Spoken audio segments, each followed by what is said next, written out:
national institutions and the rule of law. Borrell was speaking after the UN's highest court ruled that Israel had to halt its military offensive in Raffah in response to a case brought by South Africa. They've accused Israel of violating the UN Genocide Convention in Gaza. Israel has said no power on earth will stop it going after Hamas. Lucy Williamson reports now from Jerusalem. Israel's soldiers have been ordered to push into Raffah. Israel's leaders have been ordered to stop. Footage from both sides shows the fighting as Israeli troops edge closer to the city centre. But the UN's highest court today focused on civilians, those still there, and the 800,000 who have fled. Israel must immediately halt its military offensive and any other action in the Rafah governorate which may inflict on the Palestinian group in Gaza conditions of life that could bring about its physical destruction in whole or in part. Israel says this is a precise and limited operation, but satellite pictures of Rafah show the destruction less than 2 weeks after the assault. Today, Israel's army said it had recovered the bodies of 3 hostages from northern Gaza: Michel Nissenbaum, Oriane Hernandez and Hanani Blanca. One member of the war cabinet said Israel had to keep fighting to return its hostages and safeguard its citizens, and would continue to act according to international law. Foreign criticism of Israel's actions in Gaza is growing, but Prime Minister Benjamin Netanyahu, or Bibi as he's known, is comfortable being seen as the staunch defender of Israel's security under siege. I don't like Bibi, to say the least. I don't think he's a war criminal. It's very easy to sit miles away and criticize what's happening. Do you have a better alternative? I don't really care about what people thinking about us.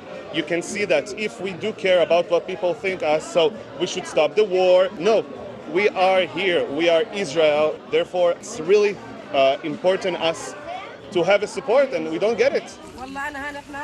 Salwa al-Masri, sheltering in a tent on the coast north of Rafah, had little faith in the court's power to change her situation. Implement this on the ground. They shouldn't say one thing and do something different.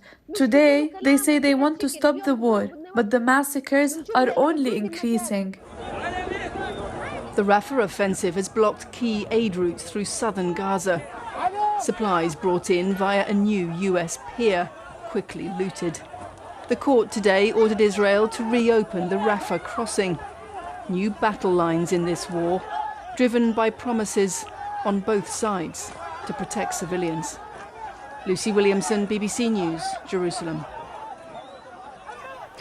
OK, let's speak now to Joel Bainin, who is the Professor of Middle East History at Stanford University in the United States. Hello and welcome to the programme, Professor. First off, will this ruling, just the latest going against Israel in the past week, make any mark on their next actions? It won't make an immediate difference because all of the Israeli government officials who are responsible decision makers have said clearly they aren't going to obey the ruling. So whatever it says won't make a difference in the short run.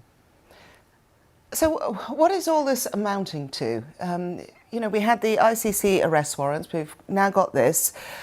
We had the declaration by 3 countries that they would recognise, it was Spain, Norway and Ireland, isn't it, that they would unilaterally recognise a Palestine state. Where is all this heading in the long term? So since October 7th, we've seen an accelerating trend in the international community to really, for the first time, take measures that begin to hold Israel accountable. There's also the Security Council resolution that the United States abstained on rather than veto.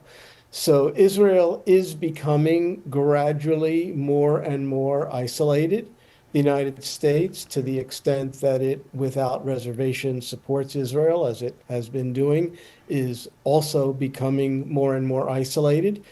In the medium to long run, this will ultimately impose serious constraints on what Israel and the United States can do. Algeria, you mentioned the Security Council there. Algeria, of course, the only Arab state on the Security Council. Is there anything that they could be doing to push this matter on?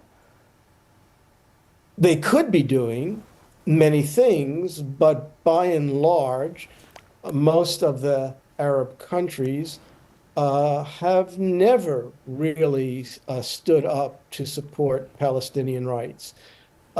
Egypt, Jordan, Saudi Arabia are all authoritarian Sunni states which are effectively in an alignment with Israel in a front against Iran and its regional proxies, Hezbollah, Hamas, the Houthis in Yemen, and that overrides all of the popular sentiment that does exist very broadly in the Arab world in support of the Palestinian people. What would override Benjamin Netanyahu with his insistence that he's not going to stop? What would stop him? Well, Israel, at least for Jews, is still a democracy.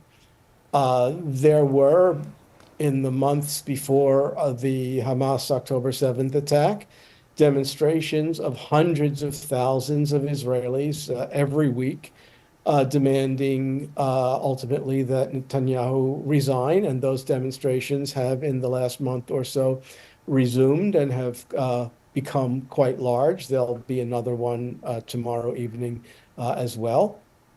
Well, actually, it's this evening if you're in your Saturday evening. There's some possibility that that kind of public pressure